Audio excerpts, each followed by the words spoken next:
ഈശ്വമിശിഹായ്ക്ക് സ്തുതിയായിരിക്കട്ടെ. യേശുവിൽ പ്രിയരെ, നോമ്പിൻ്റെ ചൈതന്യത്തിലൂടെ നമ്മൾ യാത്ര ചെയ്യുകയാണല്ലോ. ഇന്ന് തിരുസഭാ മാതാവ് നമുക്ക് ധ്യാന വിചിന്തനത്തിനായി നൽകുക വിശുദ്ധ മത്തായിയുടെ സുവിശേഷം 21 അധ്യായം 33 മുതൽ 44 വരെയുള്ള തിരുവചനങ്ങളാണ്. ഒരു മുന്തിരിത്തോട്ടം ഉടമസ്ഥൻ കൃഷിക്കാരെ ഏൽപ്പിക്കുന്നതും അത് വിളവെടുക്കാൻ വേണ്ടി തൻ്റെ ഭൃത്യന്മാരെ വിടുന്നതുമായ ഒരു ചരിത്രമാണ്. ഈ വചനഭാഗം നമ്മൾ കടന്നു പോകുമ്പോൾ ഇതിനകത്ത് കുറേ ഭീകര രംഗങ്ങളാണ്. ഈ ഉടമസ്ഥൻ തൻ്റെ കൃഷിത്തോട്ടം കൃഷിക്കാരെ ഏൽപ്പിച്ച് അത് വിളവെടുക്കാൻ വേണ്ടി വരുന്ന ഭൃത്യന്മാരെ കൃഷിക്കാരെ കൊന്നുകളയുന്ന രംഗം, അടിക്കുന്ന രംഗം, കല്ലെറിയുന്ന രംഗം. വീണ്ടും അടുത്തവരെ വിടുമ്പോൾ അതിനെ വീണ്ടും അങ്ങനെ തന്നെ ചെയ്യുന്ന രംഗം. അങ്ങനെ ഒടുവിലായി ഈ ഉടമസ്ഥൻ കൃഷിക്കാരെയും നശിപ്പിക്കുന്ന രംഗം. അങ്ങനെ ഒരു ഭീകരതയുടെ ചിത്രമാണ് ഈ സുവിശേഷ ഭാഗം നമുക്ക് നൽകുക. ഒടുവിലായി പറയുകയാണ്, കല്ലിന്മേൽ കല്ല് അവശേഷിക്കാതെ എല്ലാം നശിച്ചു പോകും. പ്രിയപ്പെട്ടവരെ, എന്താണ് ഇതിനൊക്കെ കാരണം? ഈ നോമ്പിൻ്റെ ചൈതന്യത്തിലൂടെ നമ്മൾ യാത്ര ചെയ്യുമ്പോൾ നമ്മളൊക്കെ ഈ ഭൂമിയിലെ കൃഷിക്കാരാണ്. ആത്മാവ് വളർത്തി വലുതാക്കി ഫലം ചൂടേണ്ട മക്കളാണ്. എന്തുകൊണ്ടാണ് ഇവർ തൻ്റെ ഭൃത്യന്മാരെ കൊന്നുകളയാനുള്ള കാരണം? ഒന്നേ ഉണ്ടായിരുന്നുള്ളൂ, അധികാരമോഹമാണ്. വേലക്കാരാണ്, കൂലിക്കാരാണ്, ഞാൻ ഒന്നുമല്ലാത്തവരാണ്, പരിപാലിക്കേണ്ടവരാണെന്നുള്ള മോഹം അതിക്രമിച്ചു കഴിഞ്ഞപ്പോൾ ഇതെൻ്റെ സ്വന്തമാണും ഇതെൻ്റെ സ്വന്തമാക്കണമെന്നുമുള്ള മോഹത്തിൽ നിന്നാണ് അവിടെ ഒരു പാപം ഉടലെടുക്കുക. നമ്മുടെ ജീവിതത്തിൽ എപ്പോഴും അങ്ങനെയാണ്. ഒരു പാപത്തിൻ്റെ സാധ്യത ഉണ്ടാകുന്നത് നമ്മുടെ സ്വാർത്ഥതയിൽ നിന്നുമാണ്, നമ്മുടെ ഇഷ്ടങ്ങളിൽ നിന്നുമാണ്, നമ്മുടെ മോഹങ്ങളിൽ നിന്നുമാണ്. അത് കൊലപാതകത്തിലേക്കും നശിപ്പീരിലേക്കും ഒക്കെ എത്തി നിൽക്കുമ്പോൾ അതിൻ്റെ അന്തരീക്ഷം ഭീകരത. ഈ കാലഘട്ടം നമുക്കറിയാലോ, എന്തോരം ഭീകരമായ കാര്യങ്ങളാണ് നമ്മൾ കേട്ടുകൊണ്ടിരിക്കുന്നത്. കൊലപാതകത്തിൻ്റെയും അടിപിടിയുടെയും തമ്മിത്തല്ലിൻ്റെയും തകർച്ചയുടെയും ഒരു കാലഘട്ടം. എന്തുകൊണ്ടാണ്? മനുഷ്യൻ മരണത്തെക്കുറിച്ച് ധ്യാനിക്കുന്നില്ല എന്നുള്ളതാണ്. നമ്മളാരും ഈ ഭൂമിയിൽ പെർഫെക്റ്റ് അല്ല. നമ്മളാരും ഈ ഭൂമിയുടെ ഉടമസ്ഥരല്ല.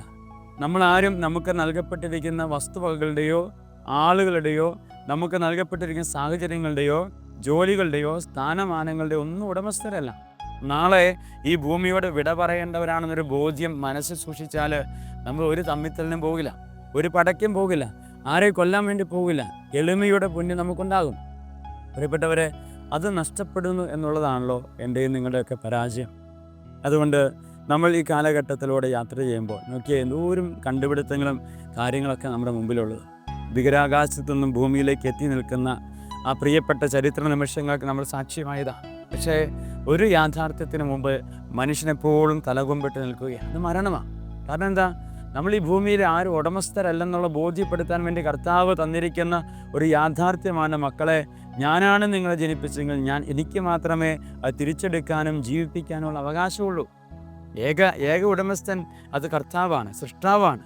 ആ സൃഷ്ടാവിനെക്കുറിച്ചുള്ള ബോധ്യം സൃഷ്ടികൾക്ക് നഷ്ടമായി കഴിയുമ്പോൾ അവിടെ അധപതനങ്ങൾ ആരംഭിക്കുക. ഇതുതന്നെയാണ് ഇന്ന് സുവിശേഷം നമുക്ക് കാണിച്ചു തരിക. മനോഹരമായ കൃഷിത്തോട്ടം ഉടമസ്ഥന് ഒരുക്കി തന്നില്ലേ, എന്നിട്ട് അത് കൃഷി ചെയ്ത് ആ വിഭവം എടുക്കാൻ മാത്രമുള്ള അവകാശമാണ് നമുക്ക് തന്നിരിക്കുന്നത്. ഇതുതന്നെയാണ് ആദ്യ മാതാപിതാക്കൾക്കും പറ്റിയത്. അവരോട് പറഞ്ഞു, മക്കളെ, നിങ്ങൾക്കിതെല്ലാം ഞാൻ തരിക, പക്ഷെ ഒരു കാര്യത്തിൽ മാത്രം നിങ്ങൾ ഇടപെടരുത്. അതെൻ്റെ അധികാരത്തിൽ വരുന്ന കാര്യമാണ്. അത് തിന്നാൽ നിങ്ങൾ നശിച്ചു പോകും, നിങ്ങൾ മരിച്ചു പോകും. അതുകൊണ്ട് അത് നിങ്ങളെ തകർക്കാൻ കാരണമാക്കി നിങ്ങളുടെ ജീവിതത്തിൽ നിങ്ങൾ മാറ്റരുത്.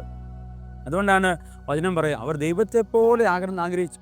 അവരെ സൃഷ്ടിച്ചവർക്ക് ഈ ഭൂമിയിൽ ജീവനും ജീവിതവും കൊടുത്ത തമ്പുരാനെ പോലെ ആകണമെന്നുള്ള അമിതമായ ആഗ്രഹത്തിൽ നിന്നും അവരുടെ ജീവിതം നശിച്ചു പോവുകയാണ്. പാപത്തിൻ്റെ പടുകുഴിയിലേക്ക് മാറപ്പെടുകയാണ്. എല്ലാ സ്വാതന്ത്ര്യങ്ങളും നശിച്ചു പോവുകയാണ്. പിന്നീട് എപ്പോഴും അടിമയെപ്പോലെ ജീവിക്കേണ്ട അവസ്ഥ വരികയാണ്. അവിടെ എല്ലാ നാശവും ആരംഭിക്കുകയാണ്. എന്താ കാരണം? ഈ അധികാരം മോഹമാണ്.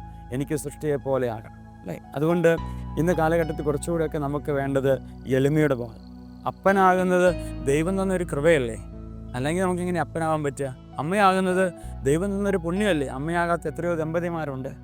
അപ്പോൾ അമ്മയാകുന്നത് ദൈവത്തിൻ്റെ കൃപയാണ്. ഞാൻ അമ്മയായതിൻ്റെ പേരിൽ അതിൻ്റെ അധികാരം ഉപയോഗിക്കേണ്ടവരല്ല. മക്കളെ, നമ്മൾ മക്കളായത് അപ്പനും അമ്മയുടെയും സ്നേഹത്തിൻ്റെയും ദൈവത്തിൻ്റെ കരുണയുടെയും ഭാഗമായിട്ടാണ് ഞാനെന്ന് പറയുന്ന ഈ വ്യക്തി ഭൂമിയിൽ ഉണ്ടായിട്ടുള്ളത്. അങ്ങനെയെങ്കിൽ നമുക്ക് എളിമ വേണം. ദൈവമേ, നിൻ്റെ സ്നേഹമാണല്ലോ എൻ്റെ ജീവിതം. അവിടെയാണ് നമുക്ക് വളർച്ചകൾ ആരംഭിക്കുക. ആ എളിമയിൽ നിന്ന് മാത്രമേ ഒരാൾക്ക് ഉയരാനായിട്ട് പറ്റുള്ളൂ.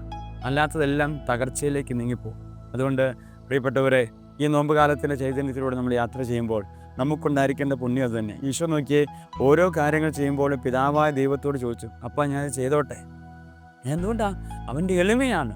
അപ്പനാണ് എൻ്റെ അധികാരി, അപ്പൻ അറിയാതെ ഒന്നും എനിക്ക് ചെയ്യാൻ പാടില്ല. അതുകൊണ്ടാണ് ഈശോ തൻ്റെ കുരിശ് മരണത്തിന് മുമ്പ് പോയി അപ്പനോട് പ്രാർത്ഥിക്കുക. എൻ്റെ ശിഷ്യന്മാരോട് പറയാണ്, മക്കളെ 1 മണിക്കൂർ നമുക്ക് ഒരുമിച്ചിരുന്ന് പ്രാർത്ഥിക്കാം.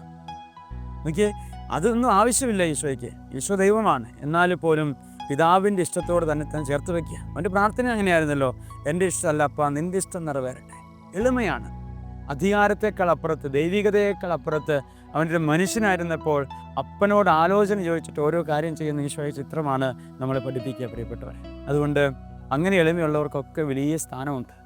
അതുകൊണ്ട് നമുക്ക് ലഭിച്ചിരിക്കുന്ന സ്ഥാനം, അത് മന്ത്രി ആയിക്കൊള്ളട്ടെ, മാർപ്പാപ്പ ആയിക്കൊള്ളട്ടെ, മെത്രാനോ വൈദികനോ സിസ്റ്ററോ ആരുമായിക്കൊള്ളട്ടെ, നമുക്ക് കിട്ടിയിരിക്കുന്ന കസേര, നമുക്ക് കിട്ടിയിരിക്കുന്ന അധികാരം, അത് ശുശ്രൂഷയുടെ അധികാരമാണ്. അത് എളിമപ്പെടാനുള്ള അധികാരമാണ്. അങ്ങനെ ശുശ്രൂഷ ചെയ്യുന്നവരെല്ലാവരും ഒത്തിരി വാനോളം പുകത്ത് നമ്മൾ കണ്ടിട്ടില്ലേ? അധികാരം ഉപയോഗിക്കുന്നവരെല്ലാവരും തഴഞ്ഞു കളയും. അതുകൊണ്ട് ഏത് സ്ഥാനം, അപ്പനോ അമ്മയോ മക്കളോ, ഏത് അധികാരമോഹമാണെങ്കിലും അതിനപ്പുറത്തേക്ക് ശുശ്രൂഷയുടെ ഒരു മനോഭാവം ശുശ്രൂഷിക്കുക. അപ്പോഴെല്ലാ അധാർമികതയും അവസാനിക്കും. അപ്പോൾ കൊലപാതകം ഉണ്ടാവില്ല, കല്ലെറിഞ്ഞാരും കൊല്ലാൻ വേണ്ടി നമ്മൾ വിട്ടുകൊടുക്കില്ല, അടിപിടികൾ ഉണ്ടാകില്ല, സമാധാനം ശാന്തിയും നമ്മുടെ നാട്ടിലുണ്ടാകും.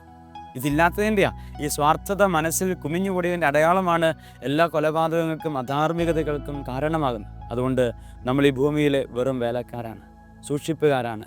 കുറഞ്ഞ സമയമേ നമുക്കായി അനുവദിക്കപ്പെട്ടുള്ളൂ. ആ സമയത്ത് അനേകം മനുഷ്യ ഹൃദയങ്ങളിൽ ഇടം നേടാനുള്ള എളിമയുടെ പുണ്യം കർത്താവെ ഞങ്ങൾക്ക് നൽകണമേ എന്ന് പ്രാർത്ഥിക്കാം. അപ്പോൾ മനോഹരമായി കർത്താവിൻ്റെ സന്നിധിയിൽ നമ്മളും ഉയർത്തപ്പെടും. ദൈവം അനുഗ്രഹിക്കട്ടെ. ആമേൻ.